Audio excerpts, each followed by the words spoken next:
JBN news కి స్వాగతం. ముందుగా బులెటిన్ లో హెడ్లైన్స్. విక్రమ్ గౌడ్ రెండో భార్య లతకు, లత పిల్లలకు న్యాయం చేయాలి. ఎస్సీ ఎస్టీ బీసీ మైనార్టీ మహిళా ఐక్యవేదిక ఆధ్వర్యంలో విక్రమ్ గౌడ్ ఇంటి ముందు న్యాయ పోరాటం.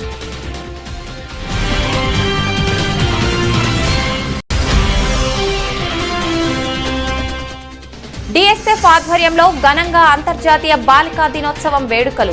అమ్మాయిలు వంటింటికే పరిమితం కాకుండా చదువుకొని సమాజానికి ఉపయోగపడాలన్న నాయకులు.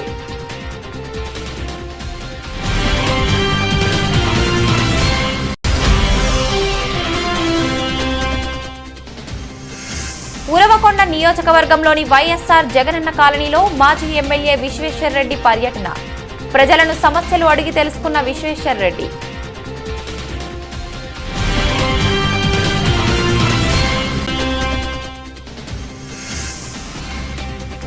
కడప జిల్లా కొండాపురంలో విషాదం. పొట్టిపాడు ఇసుక రీచ్ వద్ద విద్యుత్ తీగలు తగిలి లారీ డ్రైవర్ అక్కడికక్కడే మృతి.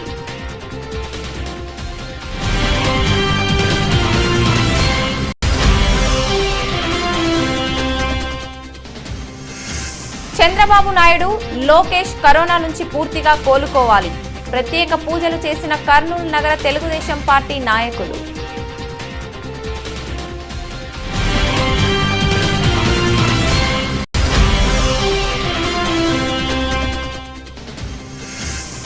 మేడారం సమ్మక్క సారక్క భక్తుల సౌకర్యార్థం తెలంగాణ ప్రభుత్వం తగిన ఏర్పాట్లు చేసింది. గిరిజన సంక్షేమ శాఖ మంత్రి సత్యవతి రాథోడ్. ఈరోజు ఎమ్మిగనూరులోని స్థానిక ఎద్దుల మార్కెట్ దగ్గర గల శక్తి కాలనీలో మహిళా ఐక్యవేదిక ఆధ్వర్యంలో విలేకరుల సమావేశంను ఏర్పాటు చేశారు. ఈ సందర్భంగా పట్నం రాజేశ్వరి మాట్లాడుతూ విక్రమ్ గౌడ్ రెండవ భార్య లతకు, ఇద్దరు మగపిల్లలకు న్యాయం చేయాలని టౌన్ సీఐని కోరారు. గాంధీనగర్లో ఉన్న విక్రమ్ గౌడ్ ఇంటి ముందు లత చేస్తున్న న్యాయ పోరాటంపై స్పందించిన టౌన్ సీఐ గారు టౌన్ పోలీసులను పంపించి ఇరు వర్గాల వారిని విచారించి చట్ట ప్రకారం న్యాయం చేస్తామని విక్రమ్ గౌడ్ రెండవ భార్య లతకు హామీ ఇచ్చి పోరాటాన్ని విరమింపచేశారు. కానీ దాదాపుగా 20 రోజులు అయినా తనకు ఎటువంటి న్యాయం జరగకపోగా మొదటి భార్య కూతురు కౌన్సిలర్ అయిన పూజా గౌడ్ లతను మానసికంగా వేధిస్తూ వారికి ఎటువంటి న్యాయం చేయకపోగా జరగకుండా అడ్డుపడుతున్న పూజా గౌడ్ పై municipal chairman KS Raghu, vice chairman Nazir అహ్మద్లు కలిసి చొరవ తీసుకొని లతకు న్యాయం చేయడానికి చర్యలు తీసుకోవాలని మహిళా ఐక్యవేదిక కోరుతుంది. ఎస్సీ ఎస్టీ బీసీ మైనార్టీ మహిళా ఐక్యవేదిక ఆధ్వర్యంలో లతను తీసుకెళ్ళి స్థానిక టౌన్ సిఐ గారిని కలవడం జరిగింది. లతకు న్యాయం చేస్తామని హామీ ఇచ్చి లతను పూజా గౌడ్ ఇంటి ముందు, కౌన్సిలర్ పూజా గౌడ్ ఇంటి ముందు బైఠాయింపు కార్యక్రమం చేపట్టిన రోజు ఆమెను పోలీసులు నీకు న్యాయం చేస్తామని ఆమెను లేపడం జరిగింది. అయితే దాదాపు ఇప్పటికి 15 రోజులు అయిపోతున్నా కూడా ఆమెకు ఇంతవరకు పోలీసులు పట్టించుకొని న్యాయం చేయలేదు. మానవతా దృక్పథంతో ఈరోజు లతకు, లత కుటుంబానికి, పిల్లలకి న్యాయం చేయాలని చెప్పేసి ఎస్సీ ఎస్టీ బీసీ మైనార్టీ మహిళా ఐక్యవేదిక డిమాండ్ చేస్తూ ఉంది. ఎందుకంటే భర్త చనిపోయి దాదాపు 9 నెలలు అవుతుంది. ఈరోజు వరకు కనీసం తిన్నారా లేదా అని కూడా అడగటం లేదు. తన ఇంట్లో ఉన్నటువంటి తన తండ్రికి రెండవ భార్య అయినటువంటి, ఆమెకు చిన్నమ్మ అయినటువంటి లత పట్ల అమానుషంగా ప్రవర్తిస్తున్నటువంటి కౌన్సిలర్ పూజా గౌడ్ పైన municipal vice chairman Nazeer Ahmed, అలాగే మున్సిపల్ చైర్మన్ కెఎస్ రఘు గారు, అలాగే ఇక్కడ ఉన్నటువంటి గౌరవనీయులు శాసనసభ్యులు ఎమ్మెల్యే గారు పార్టీ పరంగా ఆమె మీద చర్యలు తీసుకొని ఆమెకి న్యాయం చేయాలని చెప్పేసి మహిళా సంఘంగా మేము రిక్వెస్ట్ చేస్తూ ఉన్నాము. ఎందుకంటే ఈరోజు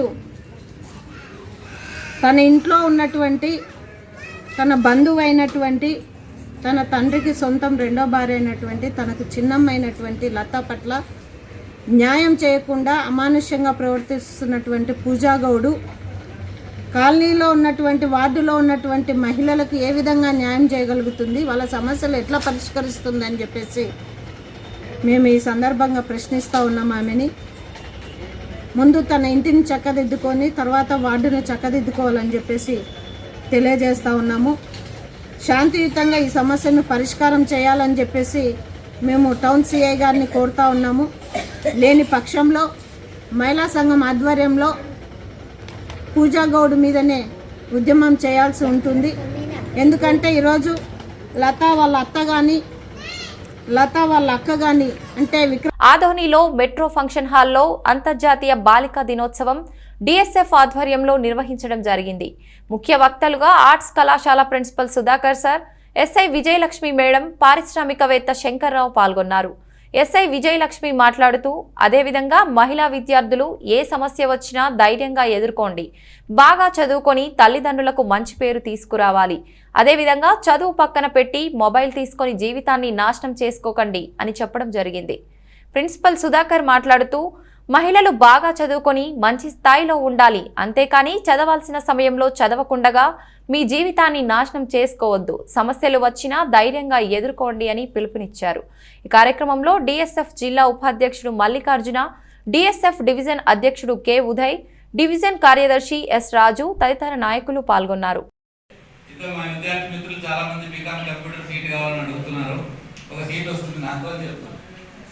ఇస్తే సంతోషమే, కానీ నువ్వు పోవద్దమ్మా. 760 మార్కులు వచ్చినాయి అమ్మాయి. ఒక బ్రిలియంట్ స్టూడెంట్ తన ఫ్యూచర్కి వీలయ్యేటటువంటి స్థానంలో చేరి ఇది వద్దు మా ఫ్రెండ్, నీ ఫ్రెండ్నే ఇక్కడ తీసుకురా, ఇంకో సీట్ ఇస్తాలే ఆ పిల్లకి అని చెప్పిన. అది కూడా చెప్పిన. అంటే ఆ పిల్లకి వాళ్ళ నాన్న లేడు, వాళ్ళ అమ్మని ఆమెను కూడా తీసుకురా, అమ్మాయి ఇక్కడే పెట్టి నువ్వు ఉంటున్నావు, అక్కడే పెట్టు. లేదు సార్ నువ్వు కూడా రా, వాళ్ళ అత్తి కూడా కలిగి అమ్మాయి మన ఆత్మ పిల్లలు మీకు తెలుసు, ఉమా మహేశ్వరి అవునా. ఎంటర్నర్ సేపు కౌన్సిలింగ్ ఇచ్చిన 5 నిమిషాలు బయటికి వెళ్ళి వాళ్ళ నాన్న వచ్చి ఏడవడం మొదలు పెట్టాడు. సార్ ఇంకా లాభం ఇది ఇచ్చేసిన అంటే నేను కౌన్సిలింగ్ ఇవ్వడంలో ఓడిపోయినా కాబట్టి మీ దగ్గరికి రాకూడదు. I'm bad councillor. మీకు విషయాలు మీకు మీరే అర్థం చేసుకునే వయసు వచ్చింది. మేడం అన్నట్టు సినిమాలు మనల్ని చాలా తప్పుదావ పట్టిస్తున్నమాట వాస్తవం. ఎందుకంటే వాళ్ళకి మంచిది చెడ్డది కాకుండా వాళ్ళ మేనరిజమ్స్, వాళ్ళ ఫైటింగ్ టెక్నిక్స్, లేకపోతే 4-5 సాంగ్స్ ఏవో ఒకటి మనకు నచ్చుతాయి, అందుకని సినిమా నచ్చుతుంది. కానీ మీరేం చేయాలి? మామూలుగా ఎవరికి ఏ సబ్జెక్ట్ నచ్చుతుందంటే ఏం చెప్తారు? మనకు నచ్చిన సబ్జెక్ట్. నీకేం సబ్జెక్ట్ ఇష్టమా? ఎస్టీ 3 సబ్జెక్ట్ ఒకటే, హిస్టరీనా ఎకనామిక్సా? ఎకనామిక్స్. ఎందుకు ఇష్టము? ఎందుకు ఇష్టం లేదు? మీకు ఎక్కడో క్లాస్లో పాఠం చెప్పిన ఎకనామిక్స్ సార్ చాలా బాగా చెప్పింటాడు. కాబట్టి మనకి ఇష్టమైన సబ్జెక్ట్ ఎప్పుడు ఉండదు, ఇష్టమైన టీచర్ ఉంటాడు. ఆ ఇష్టమైన టీచర్ని బట్టి మనం ఒక సబ్జెక్ట్ని ఎంచుకుంటాం, దాంతో మనం ముందుకు పోతాం. ఆ సబ్జెక్ట్ ఎంచుకునేటప్పుడు ఎప్పుడైనా సరే జీవితంలో మనకి ఛాయిసెస్ ఉంటాయి. ఫర్ ఎగ్జాంపుల్ హోటల్కి వెళ్ళారు, రకరకాలు చెప్తాడు వాడు మెను, ఇడ్లీ, వడ, పూరి, దోశ.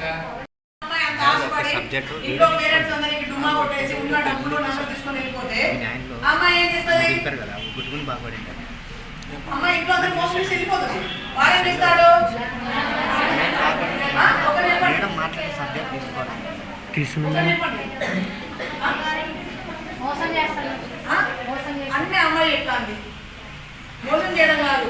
ఆ అమ్మాయిని అమ్మేయాలని వేరే వాళ్ళకి వేరే గ్యాంగ్తో మాట్లాడతాను. వాళ్ళ అమ్మాయిని మీకు అమ్మేస్తానని బ్రోతలింగ్ అంటే వ్యభిచారాన్ని. అది సినిమా కాబట్టి హీరో వచ్చి కాపాడిండు. ఇది సినిమా కాదు, నిజ జీవితం. నీ నిజ జీవితంలో నీ హీరోనే నిన్ను అమ్మేస్తాడు. నీ నిజ జీవితంలో నీ హీరోనే కొనుగోలు వాడుతూ వదిలేస్తాడు. అర్థమైందా? చాలా మంది అమ్మాయిలు మాకు రీసెంట్గా సందేపూర్ విలేజ్ లో అబ్బాయి అమ్మాయి లేచిపోయారు. ఒక 4 రోజులు ఉన్నాడు, తర్వాత వదిలేశాడు.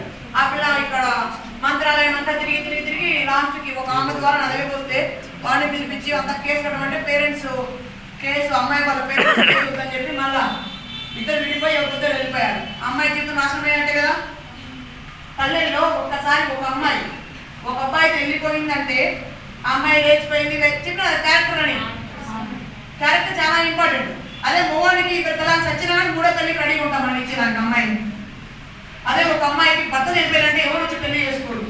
అదే ఒక అమ్మాయి తెలుసు తెలియక కాలేజ్ లైఫ్లో కాలేజ్ స్టూడెంట్స్గా ఉన్నప్పుడు తెలియకో తెలుసు ఆ అమ్మాయి లేచిపోయిందంటే అమ్మాయి లేచిపోయింది ఎవరు పిల్లలు ఆ ఊళ్ళో ఉన్నంత వరకు పెళ్లి కాదని పేరెంట్స్ ఎక్కడో పెట్టి పెళ్లి చేస్తారు. అవునా కాదు? చూడండి. కాబట్టి ఇప్పటికి కూడా ఇంకా మనము వివక్ష గురైతేనే ఉన్నాం. కాబట్టి గురి కాకూడదు అంటే మనం ఫస్ట్ మన స్వేచ్ఛని మిస్యూజ్ చేయకూడదు. ఫస్ట్ మనం కరెక్ట్గా ఉండాలి. మనం చేసే ప్రతి పనిలో నిజాయితీ ఉండాలి, నీతి ఉండాలి, తప్పు లేకుండా మనం చేసే ప్రతి పని తప్పు లేకుండా చేయాలి. అప్పుడే మనము ధైర్యంగా మాట్లాడగలం, ఎవరినైనా ఎదిరించగలం. మీకు ఏ సమస్య ఉన్నా ఫస్ట్ మీరు తల్లిదండ్రులకి ఖచ్చితంగా చెప్పండి. అమ్మ నాన్న చెప్పుకోకుండా వాళ్ళని మోసం చేయొద్దు. ఫస్ట్ తల్లిదండ్రిని, తర్వాత గురువు దైవం కూడా. అమ్మా నాన్నని మీరు మోసం చేస్తే జీవితాంతం మీరే మోసపోతారు. అర్థమవుతుందా? చాలా మంది అమ్మాయిలు పెళ్లి చేసుకొని మేజర్ అయిపోతానే మన దగ్గరకు వచ్చి మేడం ఆ అబ్బాయి నాకు కావాలి, అబ్బాయి నాకు చచ్చిపోతాను, అబ్బాయి నాకు ఇష్టము, ప్రేమ, మేము 8th నుంచి లవ్ చేస్తున్నాం, మేము 10th నుంచి లవ్ చేస్తున్నాం, మేము ఇంటర్ నుంచి లవ్ చేస్తున్నాం, మా 5 years journey, 3 years journey, 8 years journey నడుస్తారు. మీరంతా 5 years జర్నీనే. ఉన్నటువంటి సమయాన్ని వృధా చేసుకునే పరిస్థితి ఏర్పడింది. ఒక్కసారి డబ్బు పోతే డబ్బు సంపాదించుకోవచ్చు, కానీ సమయాన్ని పోతే సమయాన్ని మనం సంపాదించుకునే పరిస్థితి ఉంది. అందరూ వచ్చేసి ఇప్పుడు పరిస్థితుల్లో కానీ ఒక గవర్నమెంట్ జాబ్ కొట్టాలంటే కానీ కాంపిటీషన్ అనేది ఏ విధంగా ఉందనేది ప్రతి ఒక్క విద్యార్థికి తెలుసు. మరి అలాంటి సమయంలో కానీ ఈరోజు మన తల్లిదండ్రులు ఏమో మన కూతురు మన కొడుకులు ఎక్కడో ఉండి చదువుతున్నారు, మంచి పొజిషన్లో ఉన్నారు అని గర్వంగా అంటే పల్లెటూరులో చెప్పుకుంటారు. మరి ఇక్కడ మనం ఎంతవరకు మన తల్లిదండ్రులకు న్యాయం చేస్తున్నామో ఎంతవరకు లేదనేది ఒక్కసారి ఆలోచించాలి. కాబట్టి ఇప్పుడు పరిస్థితుల్లో కాంపిటీషన్ మనం కష్టపడి చదువుతాం చెప్పడం పరిస్థితి ఉంది. చూసుకోకపోతే కానీ ఒక అస్సాం రాష్ట్రంలో ఒక హేమదాస్ అని ఒక చిన్న రాష్ట్రంలో ఒక చిన్న పల్లెటూరు గ్రామంలో ఉంది. అంటే ఆ అమ్మాయి కనీసం చదువుకోవడానికి అంత డబ్బులు లేకుండా కానీ తన తండ్రితో పాటు పొలం పని చేస్తూ ఈరోజు ఒక మన 2018 కానీ ఒక పరుగు పందెంలో మన భారతదేశానికి ఒక గర్వంగా చెప్తానంటే బహుమతి తీసుకురావడం జరిగింది. మరి అలాంటి వాళ్ళని మీరు ఆదర్శంగా తీసుకోవాలి. కనీసం ఆ అమ్మాయికి చదువుకోవడానికి డబ్బులు లేకపోయినటువంటి పరిస్థితులు కానీ అక్కడ ఉన్నటువంటి ఉపాధ్యాయులు చదివిస్తూ అదేవిధంగా పరుగు పందెం ఎంత అంటే ఖరీదైన బూట్లు కానీ కొనుక్కునే పరిస్థితి ఆ అమ్మాయిది. మరి అలాంటి వాళ్ళకి ఈరోజు అలాంటి ఆరోగ్యాలు ఈరోజు మన భారతదేశంలో ఉన్న పరిస్థితి ఈరోజు మనం వాళ్ళకి తెలుసుకోవాలి. అనంతపురం జిల్లా ఉరవకొండ నియోజకవర్గంలోని పట్టణ శివారులో రాయంపల్లి రహదారికి ఆనుకొని ఉన్న వైఎస్ఆర్ జగనన్న కాలనీలో ఇళ్ల నిర్మాణాలను నియోజకవర్గ ఇన్ఛార్జ్ మాజీ ఎమ్మెల్యే వై విశ్వేశ్వరరెడ్డి అధికారులు వైఎస్ఆర్సీపీ ప్రజాప్రతినిధులతో కలిసి సోమవారం పర్యటించారు. ఈ ప్రాంతంలో మౌలిక సదుపాయాలు కల్పించి ప్రజలకు ఇబ్బందులు లేకుండా త్వరితగతిన నిర్మాణ పనులను పూర్తి చేయాలని అధికారులకు సూచించారు. లబ్ధిదారుల ఇబ్బందులు తెలుసుకునేందుకు వారితో ముఖాముఖి నిర్వహించి లబ్ధిదారులు త్వరితగతిన ఇళ్ల నిర్మాణం పూర్తి చేసుకోవాలని సూచించారు. ఈ కార్యక్రమంలో ఎంపీపీ, జడ్పీటీసీ, సర్పంచ్, వివిధ శాఖ అధికారులు, వైఎస్ఆర్సీపీ నేతలు, ప్రజలు తదితరులు పాల్గొన్నారు. ఆందోళన పడిందని బిల్లు ఇవ్వడం లేదు సార్. సందర్భంగా కూడా చాలా మంది ఇండ్లు కట్టినారు. ఇంకా మధ్యలో మనందరికీ తెలుసు మన కడప జిల్లా కొండాపురంలో విషాదం చోటు చేసుకుంది. మండల పరిధిలోని పొట్టిపాడు ఇసుక రీచ్ వద్ద విద్యుత్ తీగలు తగిలి లారీ డ్రైవర్ అక్కడికక్కడే మృతి చెందిన సంఘటన చోటు చేసుకుంది. ఓవర్లోడ్తో ఉన్న ఇసుక లారీపై ఎక్కి లారీ డ్రైవర్ ఇసుక లోడ్ చేయిస్తుండగా కరెంటు తీగ తగలడంతో సంతోష్ కుమార్ అనే డ్రైవర్ అక్కడికక్కడే మృతి చెందాడు. సమాచారం అందుకున్న పోలీసులు సంఘటనా స్థలానికి చేరుకొని కేసు నమోదు చేసి దర్యాప్తు చేపట్టారు. పోస్టు మార్టం నిమిత్తం మృతదేహాన్ని తాడిపత్రి ప్రభుత్వాసుపత్రికి తరలించారు. కడప జిల్లా రాయచోటి మున్సిపాలిటీ టౌన్ ప్లానింగ్ విభాగంలో సోమవారం సాయంత్రం నుంచి ఏసీబీ అధికారులు తనిఖీలు నిర్వహించారు. డీఎస్పీ కంజంక్షన్ ఆధ్వర్యంలో జరిగిన ఈ తనిఖీల్లో పలు రికార్డులను పరిశీలించారు. నిర్దిష్టమైన ఫిర్యాదులు ఏమీ లేవని ఆకస్మిక తనిఖీ చేస్తున్నట్లు డీఎస్పీ తెలిపారు. ఇంటి నిర్మాణం కోసం ప్లాన్ అప్రూవల్ దరఖాస్తులు, వాటిపై మున్సిపాలిటీ సంబంధించిన విధానం వంటి వివరాలపై ఆరా తీస్తున్నట్లు తెలిపారు. ఈ తనిఖీల్లో ఏసీబీ సర్కిల్ ఇన్స్పెక్టర్లు కృష్ణమోహన్, రామాంజనేయులు తదితరులు పాల్గొన్నారు. రోజు రాత్రి 9 గంటల వరకు మున్సిపల్ కార్యాలయంలో హడావిడిగా ఉండేది. అయితే ఏసీబీ దాడుల నేపథ్యంలో సాయంత్రం 5 గంటలకే టౌన్ ప్లానింగ్ విభాగం తప్ప మిగిలినవన్నీ మూతవేయడంపై పలువురు ముక్కున వేలేసుకుంటున్నారు.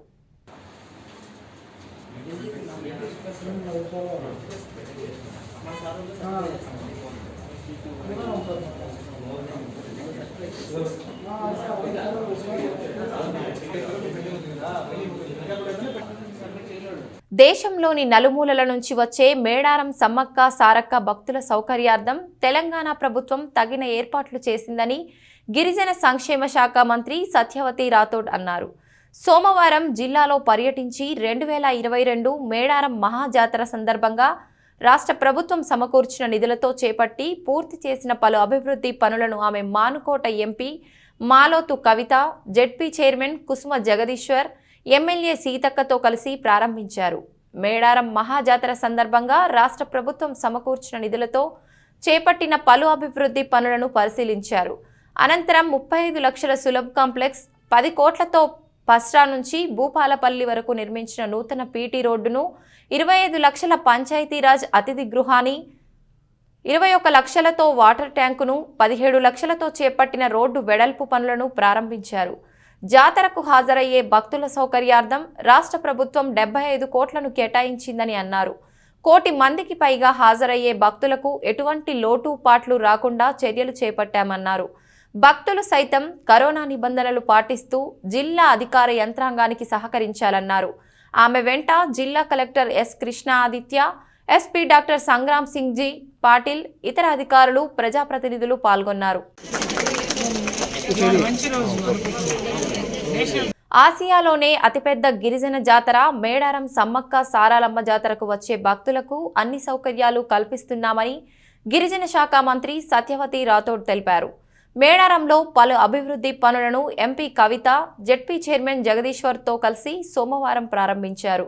జాతీయ ఏర్పాట్లకు ప్రభుత్వం 75 కోట్లను కేటాయించిందని, 1 కోటి మందికి పైగా వచ్చే భక్తులకు అసౌకర్యం లేకుండా చర్యలు చేపట్టామని చెప్పారు.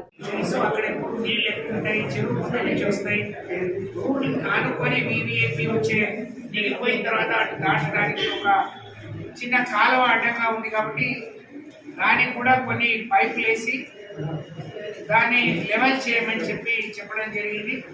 అలాగే మొదటిసారి రైతులందరూ మాకెప్పుడు జాతర వచ్చినా సహకరిస్తున్నారు.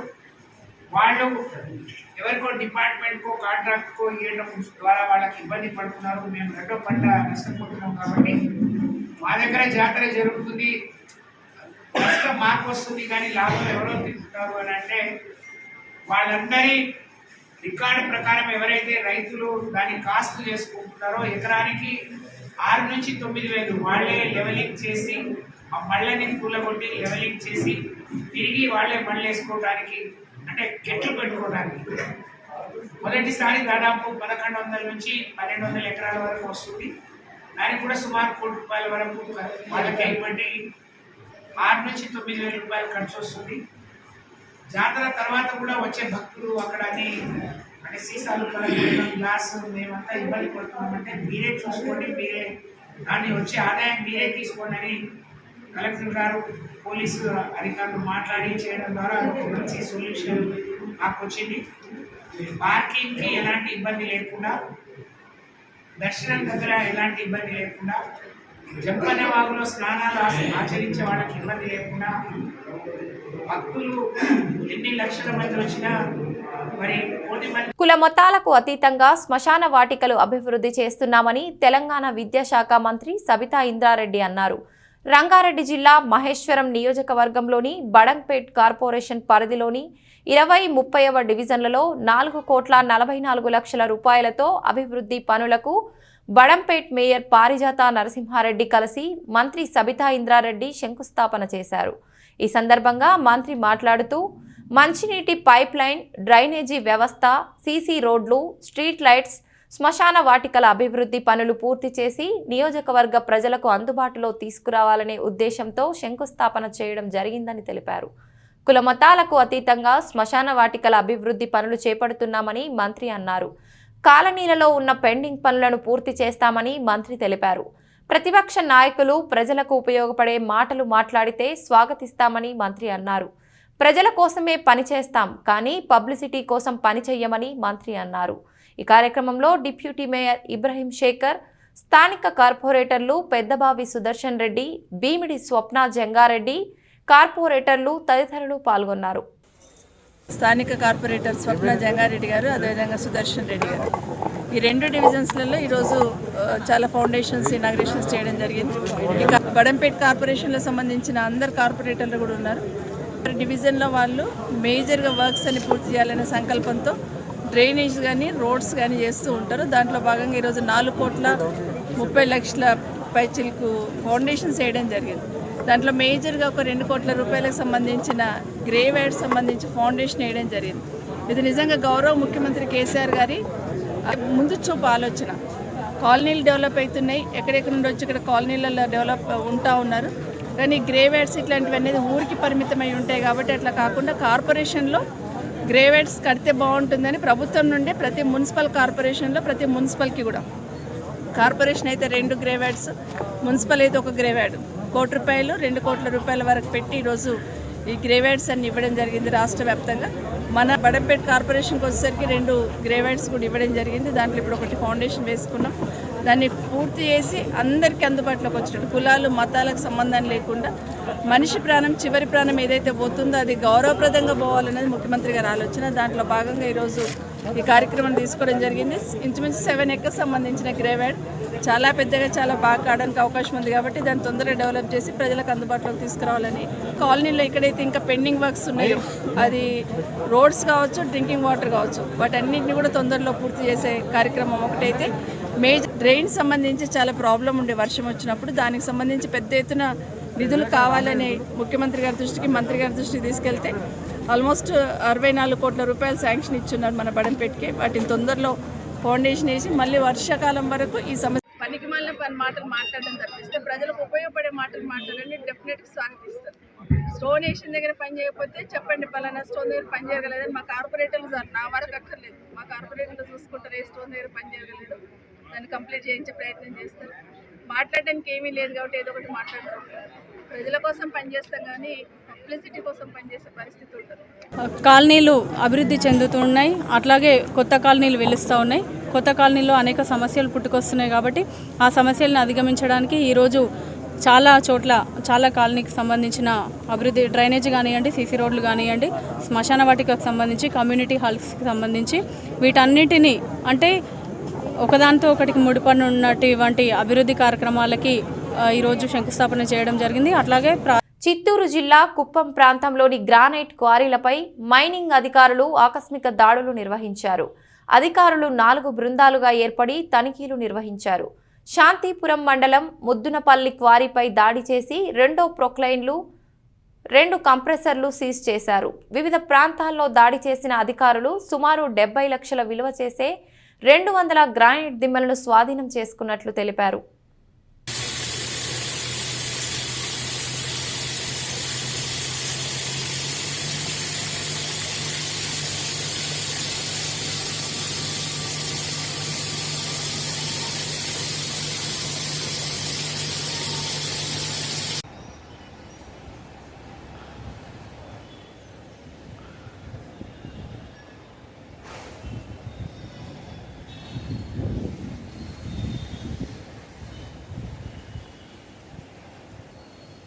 బులెటిన్ ముగించే ముందు హెడ్లైన్స్ మరొకసారి. విక్రమ్ గౌడ్ రెండో భార్య లతకు, లత పిల్లలకు న్యాయం చేయాలి. ఎస్సీ, ఎస్టీ, బీసీ, మైనార్టీ మహిళా ఐక్యవేదిక ఆధ్వర్యంలో విక్రమ్ గౌడ్ ఇంటి ముందు న్యాయ పోరాటం.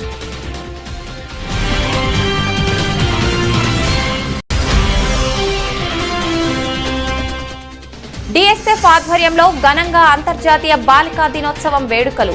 అమ్మాయిలు వంటింటికే పరిమితం కాకుండా చదువుకొని సమాజానికి ఉపయోగపడాలన్న నాయకులు.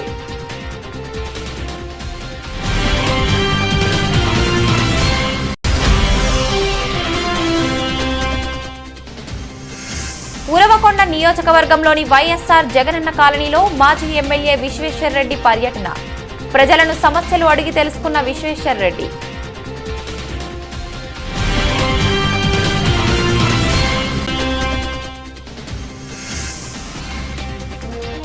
జిల్లా కొండాపురంలో విషాదం.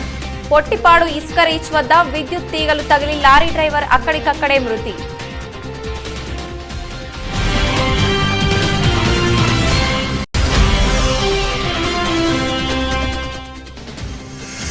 చంద్రబాబు నాయుడు, లోకేష్ కరోనా నుంచి పూర్తిగా కోలుకోవాలి.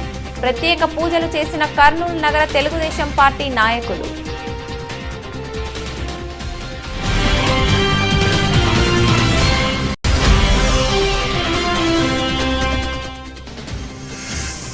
మేడారం సమ్మక్క సారక్క భక్తుల సౌకర్యార్థం తెలంగాణ ప్రభుత్వం తగిన ఏర్పాట్లు చేసింది. గిరిజన సంక్షేమ శాఖ మంత్రి సత్యవతి రాథోడ్. ఇది ఇవాల్టి బులెటిన్. మరొక బులెటిన్లో మళ్ళీ కలుసుకుందాం. అంతవరకు సెలవు. నమస్కారం.